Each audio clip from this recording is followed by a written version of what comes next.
Is your wife disciplined? How do you navigate a potential mismatch between you two?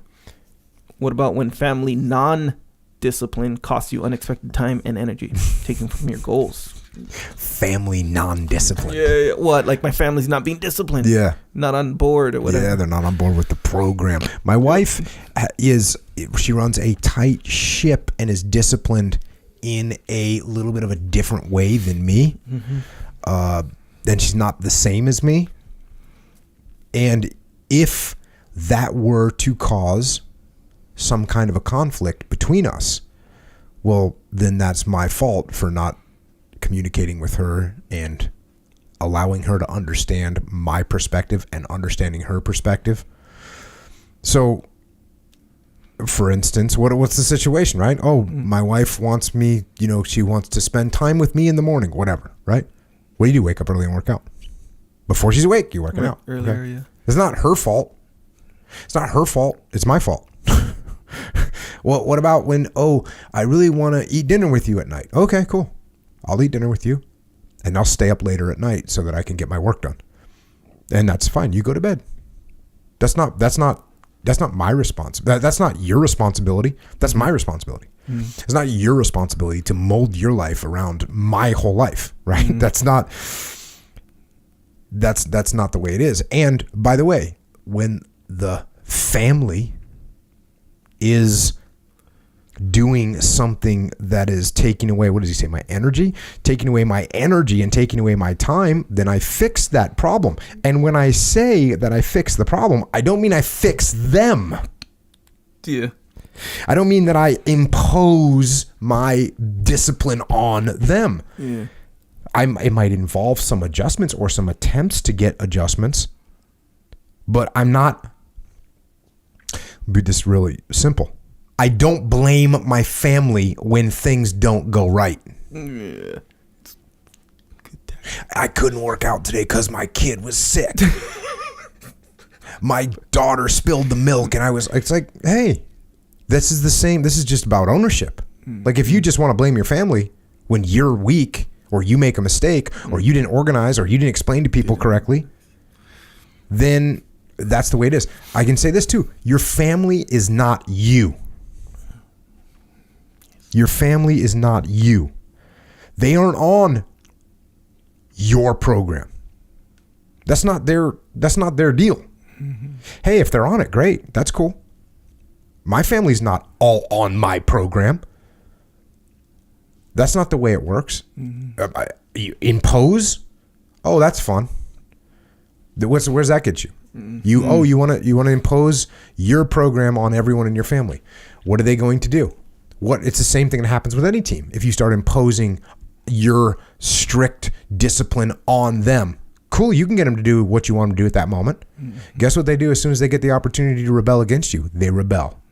You get a mutiny. You get a kid that's rebellious beyond the norm. Mm-hmm. That's doing things that's actually gonna really reject you.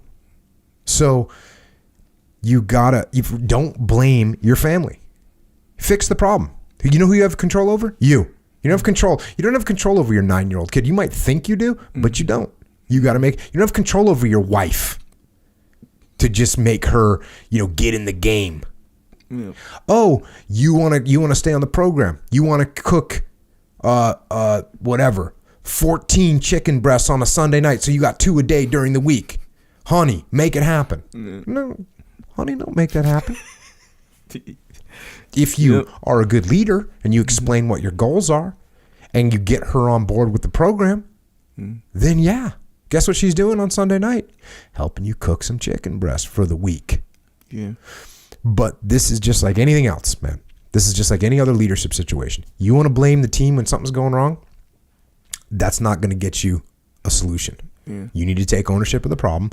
You need to get the problem solved. And when I say get the problem solved, this doesn't mean impose your will on the team. That means you need to lead the team. Yeah. And there's a big difference. Yeah. So get some. Yeah. Yeah, I can relate. And by the way, the better, just like anything else, just like Hackworth, the better relationship that you build with your wife and with your kids, guess what? the more flexibility you have. Oh, yeah. The more the leeway they give you. Mm-hmm. The worse relationship you build with your wife and kids, the less flexible and the less leeway and the less chicken breast you're going to have cooked for you. Yeah, it's true. They're not in the game with you. Yeah. So build a relationship. I know that might sound like, oh, well, we're married, so we have a relationship. Not necessarily true. Yeah. Build a relationship. Yeah. Make them understand where you're coming from. Make them understand what the strategic goals are. Yeah. Make them understand, just like in a leadership situation, make sure they understand how the strategic goals that you're trying to achieve for yourself will then come all the way back down and impact them in a positive way. Because, by the way, if you're doing things strategically that are going to help you, that are going to screw over the rest of the team, or in this case, family, guess what? You're not going to get support for those goals because they're not helping out the team. If you're doing it for yourself and yourself only, that's problematic. Yeah. So if you're, hey, I want to work out. I want to get, I want to work out. I want to train jiu-jitsu every day. Okay, well, how do I benefit from that? Yeah. Honey. Yeah. Okay, well, let me tell you how. Here's my plan.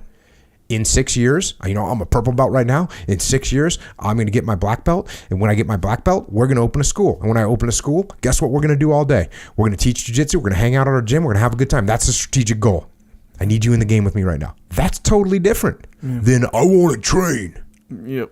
I'm a man, yeah. Don't keep me from this. Don't keep me from this. Well, yeah, and that's depending on who you are, obviously, but I would even say that's, speaking from my own experience, that's even over saying it, really. Like, let's say you take jiu-jitsu or working out or whatever. Yeah. To do that. But I get the example for sure. No, you're going to say something much more simple. Yeah, like, hey, easier, way more. Babe. Just say, hey, this part of my life, even if it's new. I know our family's chaotic. You need my help with the kids and whatever.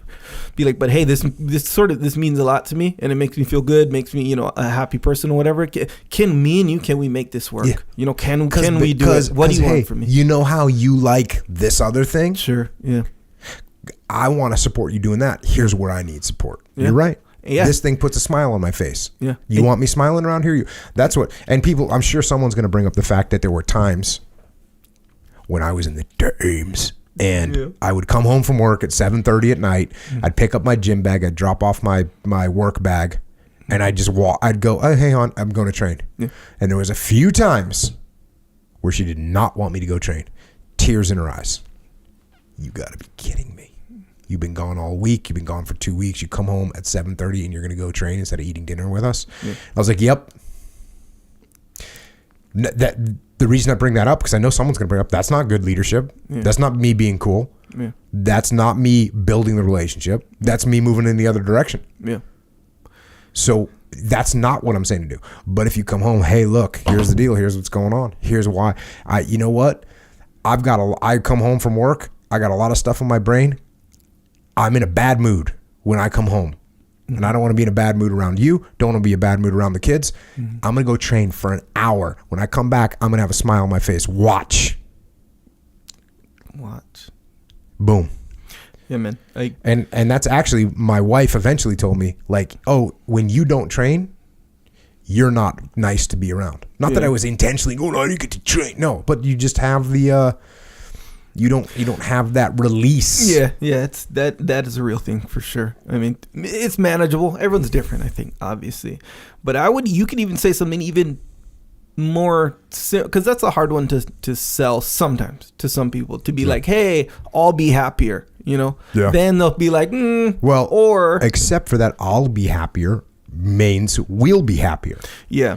And you're right, though. You got to give and take, right? You got to say, okay, what can I do for you? Exactly right. That's what it is. Be like, hey, this means a lot to me, and usually, in a relationship like that, they care. If something means something to your husband and wife or whatever, like, that's not nothing. That's something, Look, if you're a husband and you say, this jiu-jitsu means a lot to me, therefore you need to sacrifice your whole thing to accommodate it, you can't do that. Yeah. But it's not nothing. So you can say, like, hey, as a leader, You can't have the team sacrifice everything for your you. Thing. Yeah, exactly. Hey, if we do a good job on this mission, I'm gonna get promoted. I know, or hey, if we do a good job with this product, I'm gonna make more money. Yeah, it's more for our bottom line. It's more from my bottom line. It's more profitability for our shareholders. No one cares. The front line doesn't care about profitability for the shareholders unless they understand how it relates back to them. Yeah. The family doesn't care about you training jiu-jitsu unless they realize how it's gonna come back to you. So what you do is you tell her like, hey, just can we make this work? And actually, however this gets in the way of us, like whatever, like I want to just in general make that up to you some way. Like what can I do for you? Like I said, or what do you want to do something? Or let's do this so we can both kind of have something fun. Come with me if you want, but hey, don't just automatically expect your wife to love jiu-jitsu like you love jiu-jitsu. Unfortunately, it goes for everyone. Even though most it's people, possible. It's very possible. It's possible. Yeah. But I'm saying, if like how you're saying, like you gotta accommodate it. Especially if you're doing like a workout, let's say, and it's your thing, right? Like I like to work out, and that's my thing. Whatever. Jiu-jitsu, I think, is a different one because working out is like you can kind of do that whenever. Yeah. True. Yeah. But jiu-jitsu is like if you don't get, you gotta go train with some people. Yeah. So yeah, man. If in constant communication too, by the way. Like because after a while, it's like, oh, you're going to jiu-jitsu again. And like, the kids kind of need help with the homework, and I'm swamped with this other family stuff, kind of thing. But if you're constantly communicating, and then she'll tell you, hey, do you mind not going on this day because of this? And you're like, okay, me going this specific day, is that more important than the help that they need with the homework? And you can accurately kind of navigate your way through your new situation, But yeah, you got to keep talking on that one, because some people, they think, oh, I can go to jiu-jitsu now. I don't have to say nothing about it. I'm just rolling out under every circle. It doesn't work like that sometimes. Yeah. Don't be like me in that situation. Don't be like Jocko. You probably, my wife is very understanding. Yeah. So that's crazy. Check. Yeah, my wife probably would have murdered me. Like rightfully so. Like killed me like as a crime.